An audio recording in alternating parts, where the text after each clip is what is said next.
GM, what is up, and welcome back to the Rollup. Today's episode is with Noah from Nodekit and Bo from Polymer.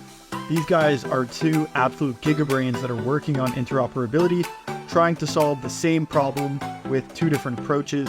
We have Bo representing the IBC, hub and spoke, canonical bridging solution.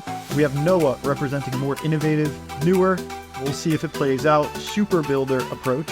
And these guys are at the top of their game. They're talking about interoperability.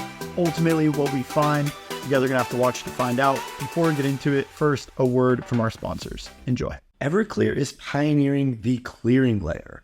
The clearing layer can almost be thought of as splitwise when you go on a trip with friends, but for the blockchain. What I mean by that is when users are sending cross-chain messages, there's oftentimes fillers and solvers who have balances left on different chains that they need to rebalance and reset their positions. This is where Everclear comes in. Everclear is pioneering a collaborative approach to the chain abstraction future, and they are willing to work with interoperability partners, solvers, and other providers in the space to build a interoperable and chain abstraction future. Check out Everclear at everclear.org, and welcome back to the Rollup. What up, guys? Welcome back to the Rollup. Today we have the Super Builder versus IBC, or Super Builder and IBC conversation. We're going to talk about cross rollup interoperability again, but we're going to go deep into the technicals today and kind of really understand some of the how. I think if you guys watched the recent episode with Jill from Espresso, we really unpacked some of like the history of Web 2 into Web 3 and how these ecosystems kind of came about and why this is so important. And I think the key takeaways there were really trying to build open systems and really trying to not kind of build walled gardens. So I think today we're going to understand how this is done. So GM Rob, how you doing? GM, I have a feeling this is going to be one of those podcasts where we ask like one or two questions, but basically we're just listening to like Bo and Noah the entire time, and you guys are really just like pioneering. And so I'm just going to do just that. Like we were talking before this started, and we were like, all right, let's just hit the button. And so now the button is hit. Feel free to just pick up where you guys left off if you want to do a little intro. Otherwise, we'll get right into it. Hi, I'm Noah Pravacek. I'm one of the co-founders and CEO of Nodekit. And glad to talk about interoperability among rollups and chains in general today. So I'll let Bo take over. Yeah, hey guys, I'm Bo, co-founder at Polymer Labs. We work on IBC and generally bringing various interchain or Cosmos technologies to the Ethereum ecosystem. Love talking about my favorite topic, which is a mixture of IBC and now like L2 to L2 interoperability. Bo, and why don't you start? You gave a chat about this stuff, and then Noah, maybe we'll get into like more of the how and kind of like these few different ways of going about it. But Bo, why don't you start kind of at the high level, and then we'll get a little bit deeper. At the high level, do you want to talk about the cross-chain liquidity side, or just like the high level of like the cross-chain messaging side? Well, I guess you had given a chat, and I didn't get a chance to see it, so I just want to make sure that I'm fully caught up, and as well as our audience. I give a talk at Modular. The framing that I was using was like the evolution of the internet and the evolution of blockchain networking. Interoperability to me is like a sort of like a meta networking thing where you're trying to connect these distinct chains to each other the same way that on the internet you connect these distinct nodes.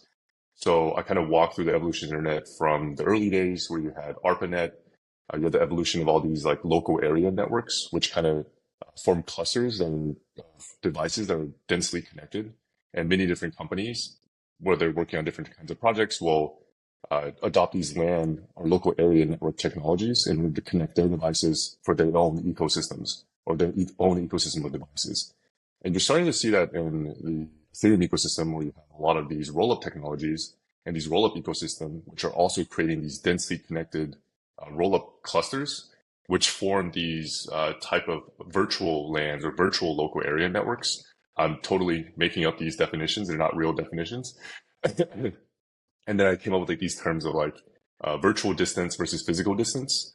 Since if you have a densely connected network or local area network, you have maybe 1 to 2 degrees of physical separation. And on a like densely connected virtual local area network, you have 1 to 2 degrees of virtual separation. So either you're connected directly or you're connected via one intermediary. And you start to see that with not just the roll-up ecosystems, you start to see that with all the interop protocols themselves. Hyperlane, Layer 0, all these other protocols require densely connected or 1 degree of virtual separation. Maybe the Axlars of the world, the wormholes of the world require 2 degrees of virtual separation. And then within the interop protocols within each roll-up ecosystem also have these requirements.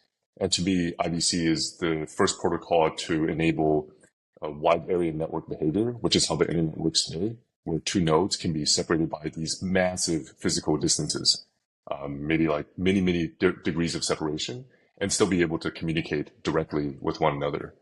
So we did some work with multi-hop IBC channels. You can kind of have like any n degrees of virtual distance between them. And I think in the long term, we'll start to see continue to see these local clusters of devices.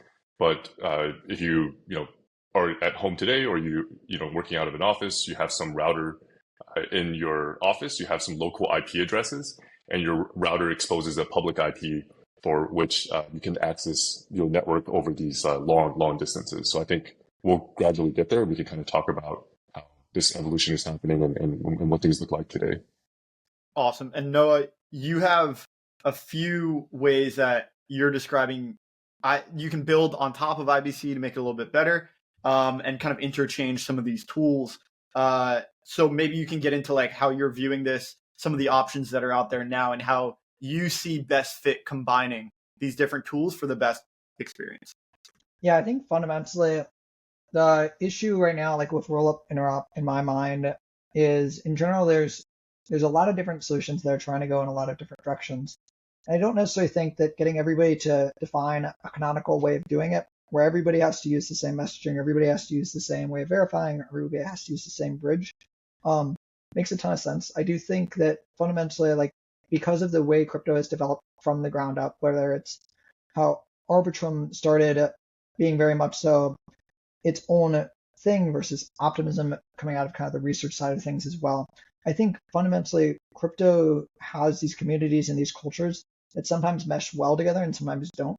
And I think because of that, we have kind of gotten to this landscape where there's many different ways of doing interoperability. So the current have different ways of doing it is it depends on how you want your tokens to move. But you can do lock and mint, which is what Hyperlane and some other messaging standards as well do.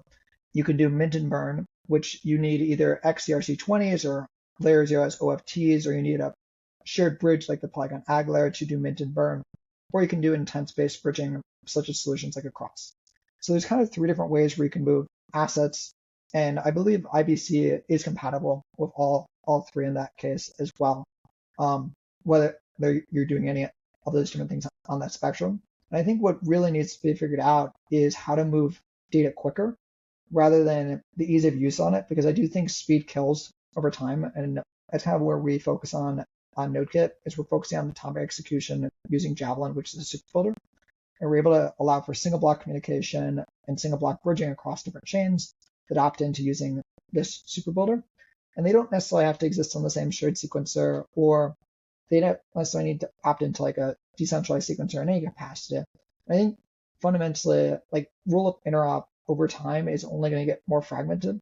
And because of that, I do think that like solutions that can plug in to rollups without requiring large scale changes to the rollups themselves will kind of win out over time. Because I think the coordination issue of getting everybody to adopt the same standard in Ethereum is just so much harder than, for example, on Cosmos, just because Cosmos all derived from the same Cosmos SDK originally. I think IBC was easier to get proliferation for it on that side. But personally, I think IBC is a great standard. I personally think that messaging standards will be relatively different in between different rollups. For a while, at least, I don't think any rollup is going to work with each other to define a common messaging standard, but they will work with each other to figure out how we can move assets as quick as possible. And that's kind of where we see ourselves fitting in the stack, is by providing this atomic execution, regardless of messaging standard, execution environment, or sequence. Yeah, that makes a lot of sense. I think if you look at all the rollup ecosystems, they pretty much are building their own interop solution. They're adopting no standard, very similar to how a lot of these large companies in like the 80s and even into the 90s had their own networking standards. And like the way I like to think about IBC in like kind of like an abstract sense here is perhaps within a cluster of rollups, you have a way of defining like your local IP address, and you have a way of handling local device to device communication. And then what IBC can do, from my perspective, is offer like a public IP address, where this is much more commonly understood. It's going to be cross ecosystem. So I think IBC has a lot of value in cross cluster communication. And maybe over time, when like folks don't want to maintain their own networking standard, they'll even adopt this like wide area networking protocol, virtual wide area networking protocol for their local cluster communication as well. But that's going to take a lot of time. I don't think it's going to happen overnight. I think it took over 20 years or many decades for systems to gradually transition over. And even then, like certain protocols, like even Apple Talk, Apple had their own networking standard that took into like the 2000s to be deprecated. So there's going to be a lot of overlap in these protocols. And Noah made a good point on atomic composability. To me, I find atomic composability having a lot of value in the rollup setting, or just in any setting when you have applications that will benefit from close proximity and execution. And then the mental model that I have for this, and I know if I don't remember, I think we're on a panel before, I might have mentioned this, but this concept of like Wall Street today. And when I think about Wall Street today, you have companies that pay for like proximity, execution proximity to where the value is being created, like these exchanges. So like I'm going to pay millions of dollars more than my competitor because I want my server blade to be in the same rack as your server blade. The closer I can get my rack to yours, I can be like a hair length of a fraction of a second faster, and be able to benefit from extracting more value, or like now getting to be a little more efficient than my competitors. So I think you see that anyways with like how people price blocks. If there's a lot of liquidations happening, the price of a block will be bid up. If there's nothing happening at all, then the price of a block just comes down.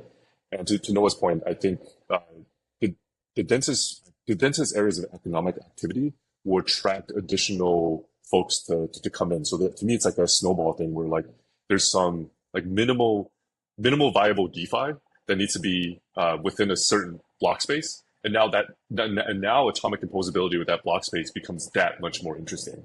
And like until you get over like minimum value DeFi, atomic composability doesn't matter as much. And then I think in the long tail of applications, atomic composability might not be as important for like things that are lower value, where there's not as much value to extract, like just like gaming or like social media or stuff that just doesn't benefit from that.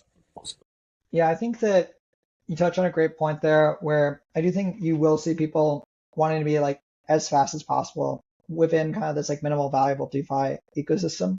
I do think like cross ecosystem communications, it's going to be interesting to see kind of how it plays off all of these different clusters, because at least something we've seen in kind of developing Javelin as well as like our other products at Nodekit is we've seen that like the most value for people that are within our ecosystem has been when we have other products that are similar to them or complementary to them and they can work together. And I think that's where you get a lot of the value. I don't necessarily think that you're going to have like a DeFi chain communicate gaming chain within a single block, and that's not necessarily going to provide as much value. But if I'm a gaming studio, for example, like Ubisoft, that's going to be extremely valuable for me if I can communicate across all my different games very quickly, because games particularly, they just want to have a better UX because most of their users aren't knowing that it's crypto. But I believe, Andy, you've tweeted about this recently. Isn't it like 250 millisecond interop?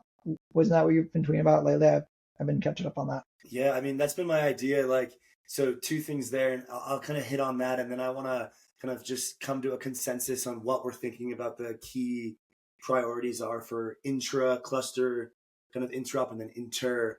But like my vision is like, okay, if we can have this idea of like sub 200 millisecond interop between any chain, I think that's like good enough for now to at least give an experience such that I can have like, a universal account or a credible account as smart contract wallet that is accessible across all rollups, app chains, L2s. Doesn't really matter as long as they're basically EVM rollup or ZK EVM, etc. And then eventually, hopefully, kind of like other execution environments as well. But that kind of is a different conversation.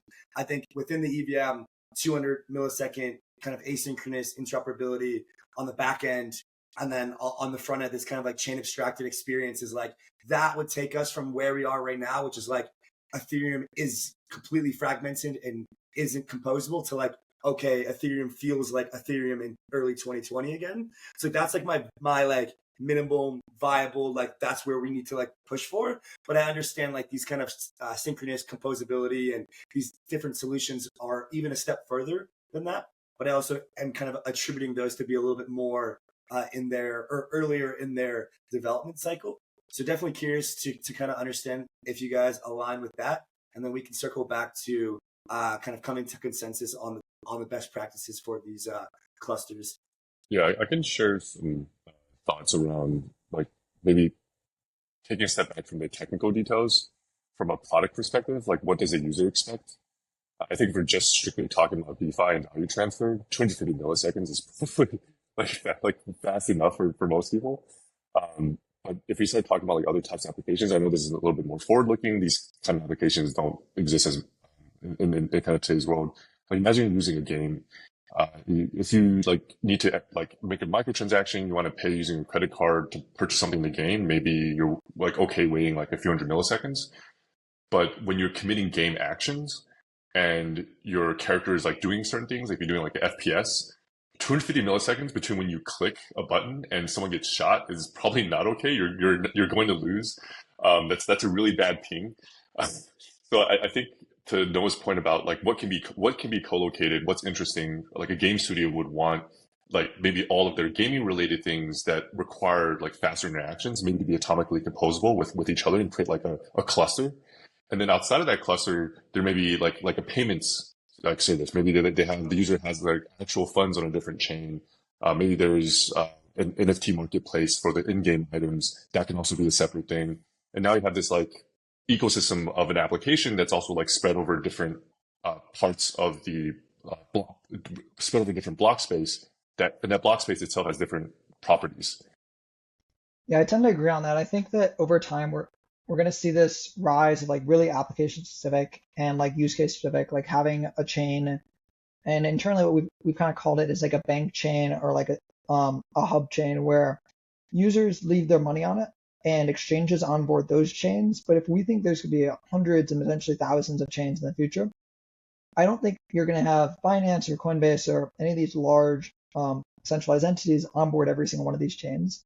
That's why I do believe that like having extremely fast composability between these different chains will allow people to kind of string together these different actions that previously you could only string together on a singular chain. So you can onboard quicker, you can build a better experience. For example, if you're building a consumer fintech app, you want to potentially be able to get USDC yield in your app via treasury bills. But if you have your own app chain, you might get siloed away, and then a T-bill, RWA T-bill product might not want to deploy to your own consumer app chain. So being able to have an RWA chain where you're able to unlock T-bill yields and have your user funds be able to get deposited in there while keeping them in your same user experience, I think is really important. I think this idea of like users will know every single chain.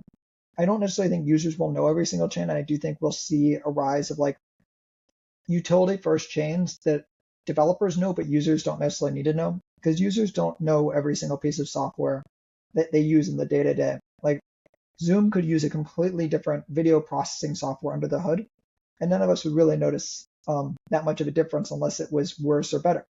We just notice, well, Zoom's working as intended. I think this idea of everything is known in crypto to every single person, every single part of the stack, is something that's like slightly holding us back a bit, because I think applications are the sum of their parts. They aren't the parts themselves. And I think that by enabling better applications, that's where we're going to see the real like leaps and bounds thing in crypto. Because right now, when you try and onboard something that's not in crypto to like an app chain, or even just onboard them to a chain that's not like Ethereum or Solana, I think that user experience can really suffer. And I think that making that user experience better by being able to like have these faster actions across chains, I think will really help with like this modular future of actually like proliferating, rather than I think the biggest failure of the modular ecosystem could be if it's only us four on this live stream that actually all understand how it works. I would view that as a failure of it. So that's what I'm trying to avoid. Yeah. No, I think you made a good point. Like one insight that I've felt like you were hinting at is that perhaps it's computers that care about like lower latencies or latencies beneath a certain limit, and humans, because our CPU, like our processing units, like we can only process things so fast. I think there's some studies done around like what's the, I guess, like shortest like page load times for a user to feel like it's instant. And I think that's like the hundreds of milliseconds. I might be like totally off. I just try to remember from recollection. But I think computers care about atomic composability. Computers care about lower latencies. To use Noah's like gaming example, maybe like if you had an on-chain game, and then let's say someone were to develop like a betting platform on the game. For human bettors, we're observing the game. You can say, oh yeah, we'll respond with certain, latencies or human latencies. But if you have a trading algorithm that's trading on the outcome of the game, if it can be co-located in the same block space, then these algorithms can be highly, highly efficient because they can react to every single move. And like with every single move in a game, like the probabilities of win or lose change. So now you can have this like HFT game betting. This is a dystopian world. You have this like HFT like game betting system that's pretty much kind of like Wall Street, like with all these like HFT algorithms.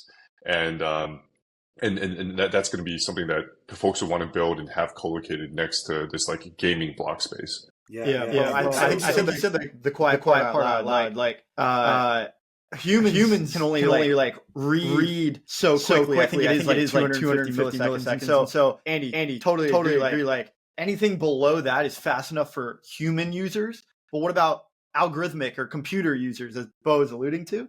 Like, yeah, maybe I go and I make a trade and something feels instant, but if the price moves, like there's still discrepancy that some computer is able to act in between that time frame.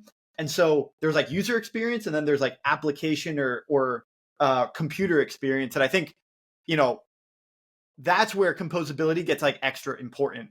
And so, Andy, I know you had a follow-up on like... Yeah, Rob, I'm just trying to not bridge anymore. I mean, to be honest with you, I'm tired of switching networks. That's my goal here. Like, I just want the basics. But it's like I think both of these solutions, the synchronous composability and the asynchronous, can both remove the need for bridges. It's like, yeah, I can move to another app and it feels instant that I'm on that app. But what if my bridge takes like an extra basis point or 10 basis points because the price changed while I was going from app to app? That's the difference between like the 250 millisecond latency versus the atomic composability. Yeah. And so I think it's important to kind of bring us to a foundation here based on what we've talked about with kind of some of these gaming examples, this betting example, and then also kind of how we're thinking about these clusters. And so it seems like from inside of the cluster, so intra-cluster, inside of these rollup clusters, what is most important is effectively maximum speed, maximum atomicity, same block transactions for the chains or rollups within these clusters for specialized use cases, or just for example, for like, super chain and for elastic chain, et cetera, just that ability to have like all of these rollups to be able to synchronously share the same state for every block and always kind of be on the same page.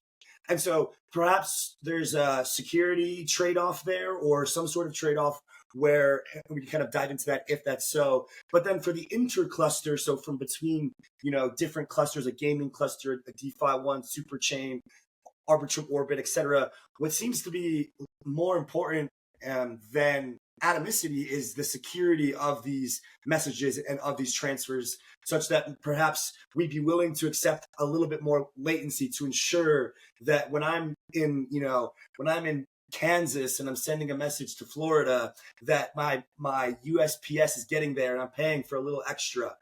So is that kind of like the right way of thinking about this interoperability? Is that how you guys are thinking about it?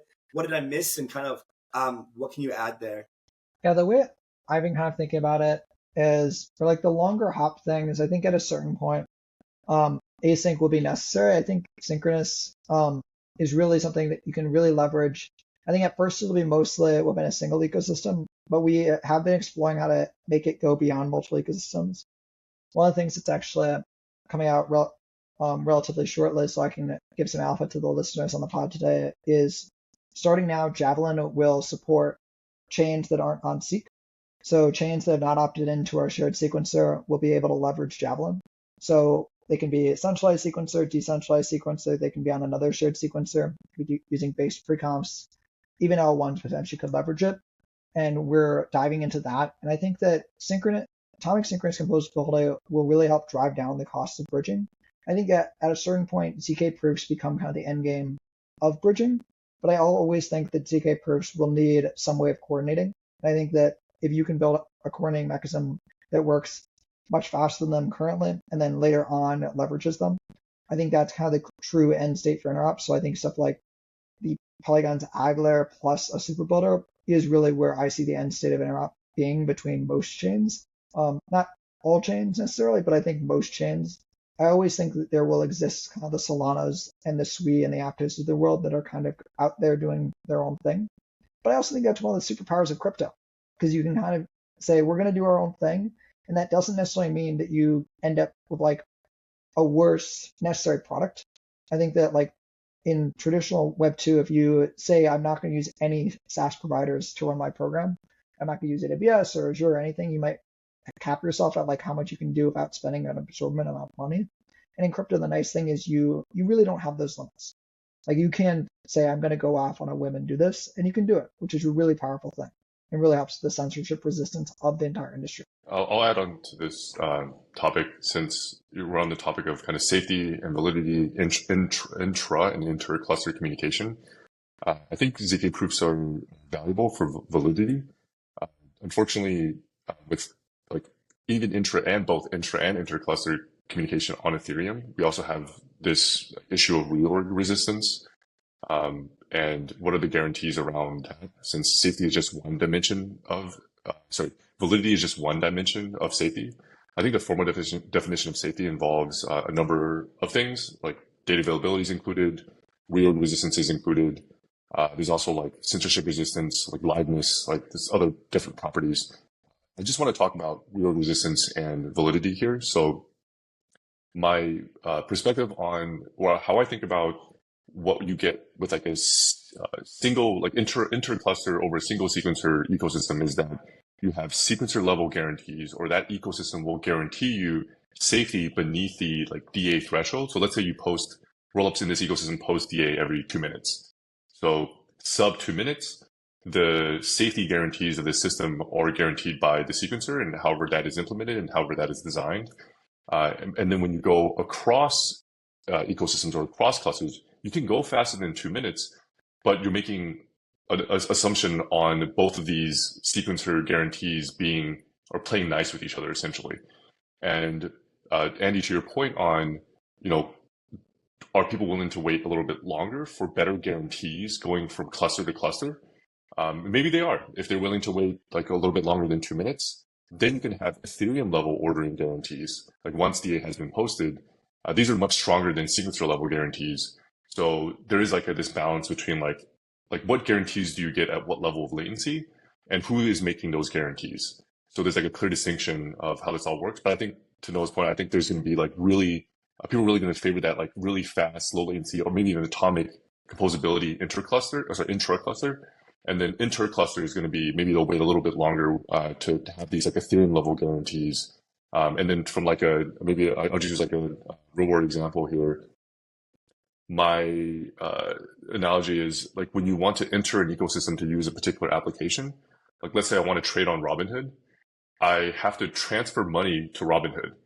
And generally that actually takes some time. I don't know if anyone here on the call uses Robinhood, but I've transferred money to Robinhood. Robinhood does not get my money right away. It's not like I transfer in like 250 milliseconds later, like Robinhood's like, boom, got your funds. Let's trade. I have to wait a few days. Sometimes they even have to like ask me for like extra information. And like it's a whole process, but that is normal.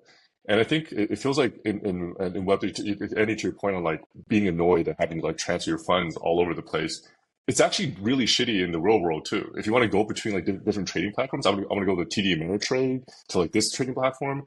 Okay, I have to like, I'm gonna pull my funds back from Robinhood. Okay, I gotta wait for an ACH transfer. It's like a few days. I had to wait a few days, and then I have to like bridge into like TD Ameritrade or this other trading app, and the experience is just as bad. And I think we would have the same complaints about the real world if like Robinhood, TD Ameritrade, every single one of these trading applications or platforms were offering these like huge incentives to like, hey, trade on our app, you can get $10,000 free.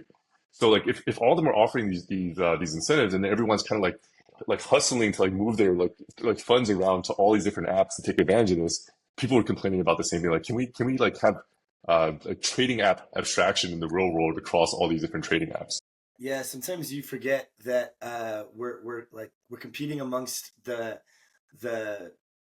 minds within the space who just want extreme speed, extreme security, just everything to the extent that like, but then you compare and you're like, okay, yeah, like in order to go from TD, I have to go to my bank and then I have to go out. And that whole process takes a little while, as you're alluding to.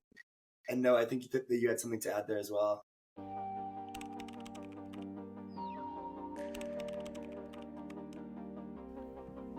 Cartesia is your home for app-specific rollups. At the forefront of developing new tools and platforms that enhance the capabilities of blockchain technology, Cartesia enables applications that are flexible and built to scale. Build on a full Linux environment and use traditional software libraries, but in blockchain development. Go to cartesia.io, that's cartesia.io, to learn more about building your own app chain today. Yeah, I think fundamentally crypto the crypto industry itself ends up drifting towards solutions that kind of match how crypto attention is done as well. Like in times of big hacks, people drift towards security. In times of slow bridging time and people needing to go to different chains, get different rewards, whether that's like an incentivized testing or stuff like that, you see people drive towards it very quickly. And I do think that's how crypto as an industry is kind of done. And I think it's a part of it's because it's such an open industry where like in most other industries, it's like if there was an issue, like let's say there was an issue with Robinhood, like a button broke on the Robinhood backend, you'd see some posts on the Robinhood subreddit. Robinhood itself would know that there's an internal issue and they might have a Slack ticket that gets opened up. But like the rest of the industry doesn't call out Robinhood and say, oh my gosh, they had a broken button. Versus in crypto, everything is so quick to react on everything, I think, that because of that, you kind of end up having crypto, I think, has this large swinging effect where opinions can shift very quickly based off of if users aren't happy with their current option. That's why they really drive towards, like, say, if like the bridges, right now are quite slow and users are heavily driving towards we need faster interoperability. And I do think having that like fast product market feedback is great in crypto, but I also think sometimes you end up with like too much so on the extreme. So I think better guarantees around interoperability across chains is crucial. But I do think that like we also won't get to real-time ZK for a long time. I think crypto has kind of said we're going to get to real-time ZK relatively soon. I don't think the financial incentives are to get there as soon because we forget that there's only so many applications that can leverage these things, and there's only so many companies that will pay the tens of millions of dollars per year to integrate things like a real-time ZK special chip for the computer. So because of that, you don't end up having, I think crypto sometimes like says we want something that's really far in the distance, and we get too excited, and then the stuff that's here today that was a leap and bound from the prior experience kind of gets lost because we're looking for the stars and we forget what's here. So maybe this is a certain perspective coming from like Web2 that as an engineer, I love it. So the fact that people celebrate these like technical things and these like technical achievements is amazing, like super interesting. Like I love ZK, I love all these technologies. But then I think about it from like a product and user perspective. I'm like, actually, users don't really care about like all this stuff. They just have certain things that they want to do at certain costs, at certain latencies. They have certain expectations around like using a product. And to Noah's point on like not every company like wanting to pay for this sort of thing. Like sure, like ZK may make sense for if you're doing like really secure DeFi things, there's like a ton of value being transacted. But maybe someone just wants to build like a poker game between like him and his friends. And sure, like maybe, some of the nodes would be malicious, may cheat his friends out of like $20 bet. But like, it's not creating enough value for you to be able to like, for every state transition, have to pay like a few dollars to generate a ZK proof or even like tens of cents to generate a ZK proof. Just not worth it for that particular application. Yeah, that's like I feel like just this roll up cluster idea is like a super amazing like idea, and it's an incentive structure thing that these roll ups have created for themselves just because that's what they've wanted to do. But it's like an engineering feat to be able to have this really good interoperability and UX within these clusters. But like now, like people like me are just going on Twitter, and I'm just like shitting on these clusters for saying walled gardens and like calling out these L2s for not decentralizing their sequencers. And I'd like to get into that as well. But first, just kind of like uh, understanding the kind of state of these clusters now, like and differentiating them. Like, would you guys consider the idea of ag layer as similar to like superchain and elastic chain and um, uh, like Arbitrum Orbit, or are these like two separate kind of categories in your mind as far as like what they are? So I can probably touch on that better. We've worked closely with Polygon on this side of things. Polygon plans to have Aglair support multiple different ecosystems, multiple different chains, multiple different VMs. Recently, they came out with an integration with Movement. Part of that, we announced integration with them a couple months back. So I view Aglair as being much more so of like an open situation compared to some of the other walled gardens. I don't necessarily think that all of the walled gardens are going to be the worst thing ever. I do think walled gardens in general need to be avoided, but I understand where they're coming from. And I think fundamentally it comes down to an incentive structure that works. The way that we've thought about it is we went in. Well, actually, I can tell the story of how we built Nodekit. So in May of 2023, we started developing out the first version of Nodekit. We wanted to decentralize the sequencer. And what we realized once we were able to build out a decentralized sequencer was it's fundamentally an incentive issue. Solutions that just say like, well, let's decentralize it and we're all going to share it and we're all going to sing kumbaya, they just don't work. And that's like a harsh reality of it. And the reason why is because rollups need to earn money from decentralizing their sequencer. And that cannot be through some like short-term benefit. It cannot be like, okay, we'll pay you $1 million in a grant and we'll decentralize your sequencer, which I have heard of some teams doing where they're giving these large grants and saying like, well, you're going to join our network and we'll just figure it out over time. And I think that the way that we thought about it internally is you need to have a revenue split. So whenever there is a cross-rollup transaction, we do our transactions in this shared Tapa block, and our bundles, the fees are distributed pro rata to the rollups involved in the bundle. So if we, for example, have Polymer and another rollup, and Polymer is in 70% of all of the bundles, and there's only one other rollup that's also on the network, let's say there's two rollups on the network, then Polymer deserves a greater split of the fees because Polymer is in 70% of them, and the other rollup, and let's say there's three rollups and Polymer is in 70% of them. Rollup 2 is in, let's say, 20%, and rollup 3 is in the rest. So like some breakdown of it. We view it as you need to allow for cross-rollup revenue redistribution on these atomic bundles across chains, and we believe that's how you get people like adopt these standards.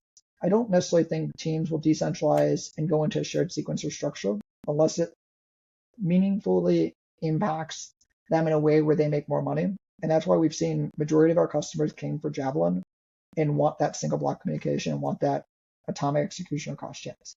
I think that's one of the major issues in crypto right now is people think it's more so about like not the financial aspects of it. And I think financial aspects is how a lot of these different like webs of networks make sense for people long term. A short-term grant doesn't necessarily help you if long-term you'll make less money off the protocol. And we've really prioritized making rollups more money when they join our network rather than if they did it themselves.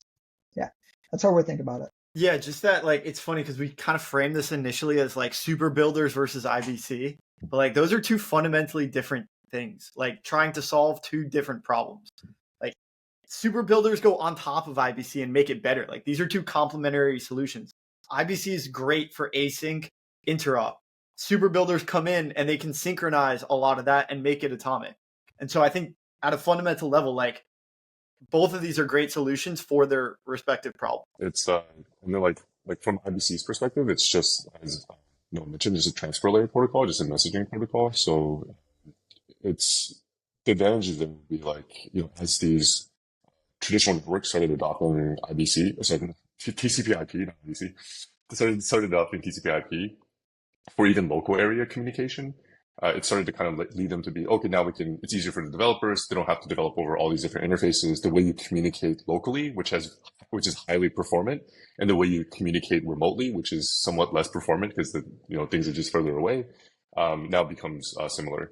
And maybe I'll take a step back into the Web3 space. I'm not as familiar with some of these other tech stacks, but I am somewhat familiar with the OP stack. I'll say that the way they treat state is a little bit different. My mental model for like ag layer and how maybe like a super builder approach, how state is treated there is that you're building a single giant block and you're trying to treat multiple rollups as part of the same state machine. Maybe they're all just state shards in the same state machine. And then the implementation details can vary, but you're trying to treat them all the same, trying to do this atomic thing. And then for OP stack, at least my understanding so far, following along the development of their internal interop protocol, is that they're not trying to treat all the superchains one giant state machine. They're just like acknowledging that, okay, there are multiple state machines. They'll operate differently, but we'll try to facilitate lower latency communication across them. So it's just kind of like the low latency async versus atomic comparison. And like whether you not use ZK proofs or not is independent of these properties. Yeah, so Rob was kind of mentioning how you guys could collaborate. And I don't know how much you guys have chatted about that, but like technically speaking, and how would Superbuilder collaborate with Polymer's IBC, or if you want to speak more broadly about how kind of these atomic composability networks would interoperate with IBC and what you guys are building at Polymer. I can share my perspective, and I'm sure Noah has a lot of thoughts on this as well. It's a little different when you have a hub and spoke model and a point-to-point model. When you have a point-to-point model, most of them just deploy a set of smart contracts. That's going to be a little bit lower lift to integrate. I know, Noah, you guys have already done the integration with Hyperlane, and you guys just kind of like run the relayer, run the smart contracts, deploy the smart contracts, configure them, and so on. With a hub and spoke model, it means that and this is why we design Polymer this way, is that it means that the hub needs to be able to run in different environments. Because every single rollup cluster will have some sequencer or a sequencer design for their particular cluster. And depending on what environment you're running in, if you use a hub and spoke model like Polymer, our hub cannot be a single hub. It has to be multiple hubs, and each hub has to be deployable over different shared sequencers or centralized sequencers, depending on the setup of a particular environment. And it needs to be, like, if it needs to be plugged into ag layer, it should be ZK provable. At some point, we need to be able to generate ZK proofs. There's all of these like different kind of requirements. So it is much higher lift to deploy a hub and spoke model into these systems. But I think we're one of the only teams that are building hub and spoke solutions that are, like IBC aside, that are really thinking about this. I think a lot of existing hub and spoke solutions are essentially sovereign. They have some layer one blockchain. It's like, I have a hub. It's a layer one blockchain. If you have consensus, you can't also be a sequenced rollup. Like it's the two things don't mix and match. Yeah, I tend to agree on that. And the way that we could kind of plug in the past that we've explored around IBC is IBC, you can use a multi-sig module. So we can have Javelin itself plug in and be one of the multi-sig signers between different chains enabled via IBC. So that's one of the ways we can plug in. It is a larger lift essentially to plug in to kind of these hub and spoke models. But we built out our solution in a way where Javelin's quite scalable and we're not really constrained to one machine with regards to Javelin. So it makes it so it's a much easier experience for us to really scale it horizontally on that front. So I think that over time we plan on supporting multiple different meshing layers. Right now we're really focusing on being able to support more stacks, supporting more different environments now that we're expanding Javelin out to be able to support different decentralized sequencers, centralized sequencers, based accounts in that regard as well. So I think right now we're really just focusing on making the best possible user experience for this tech. We typically like to go very much so vertical rather than horizontal. We'd rather support one or a few rollup stacks and support them really well than support every single stack, but not do as deep of integrations. We've just found that for our customers thus far, they really prefer it when we have all of the features that we set out to have in every single one of our integrations, rather than providing some of the features, but not many, not all of them. and providing kind of the surface level integration. So we've just found like the more deep dive integrations typically have been better received. So that's kind of how we're thinking about it. Noah saying that atomic inclusion is not enough. These people want atomic composability. Yeah. Yeah. All of our customers are using us for atomic execution. And I personally believe shared sequencers failed. I think that lazy shared sequencers really don't make any sense. I think atomic execution is what matters. And I actually have some memes on this, but searchers can price cross-chain risk. Your mother can't. So I don't think atomic inclusion gets used by people that aren't like a medbot or a searcher or a solver or something like that. Just doesn't make any sense because I really don't think like the long tail of it is my mom burning USDC on base and then hoping, praying that somebody mints USDC for her on the destination chain, because that would be terrible. I think we end up with a lot of the same issues of the traditional financial world if that's the case. So I think atomic execution is the sole thing that we need to get to atomic synchronous composability. And I think guarantees around inclusion are much easier to get than people initially thought. And we've just really learned that by building out a shared sequencer. I think it's a hard thing to learn unless you do the thing, hit your head doing the thing, and have to look at it again. I think that's one of the great things that we've kind of learned at Nodekit is that atomic execution is really what's hard to get. Atomic inclusion isn't as difficult. So yeah, that's kind of been our insight. Covalent is solving the long-term data availability problem where a lot of the data availability providers today in the modular space, when you post data to them, they actually only hold that data for about 12 to 16 days.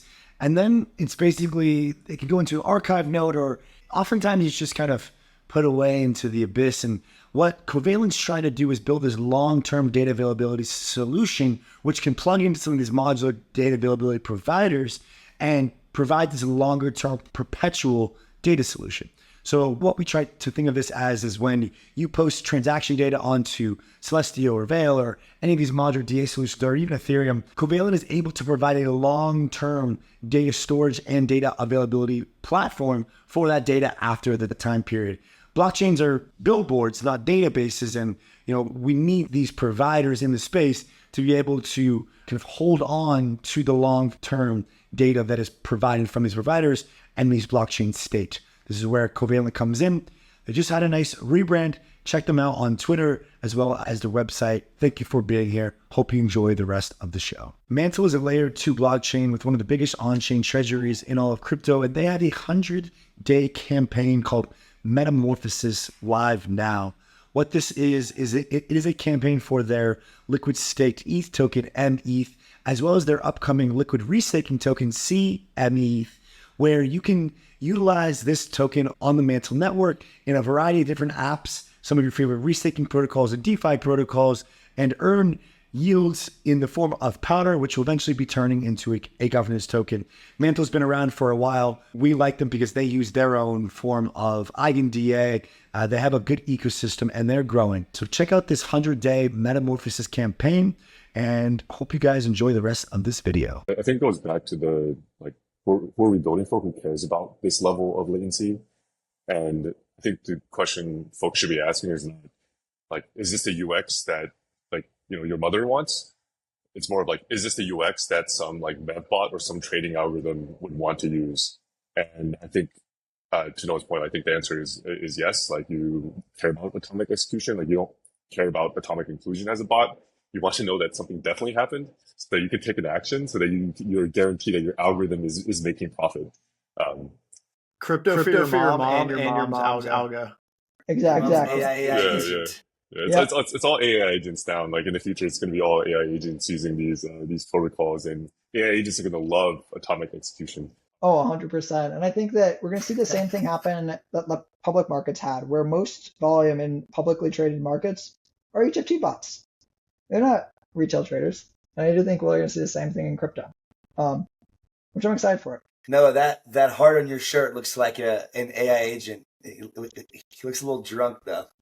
It may be one. I got this shirt for Christmas, so I don't know. It may be an AI agent. It might just be a sleeper agent. Before we wrap up, can you guys prove that you're not AI agents? No comment. can I need to develop a ZK VM first, and it needs to be able to verify the circuits in my body so I can send a validity proof of humanity in. Oh my goodness, guys! Thank you for coming on. That was quite insightful. Really enjoyed your perspectives. Learned quite a bit. Have some stuff to chew on after this. So, gonna go on some rants on Twitter later. Thank you. Yeah. Thanks, guys.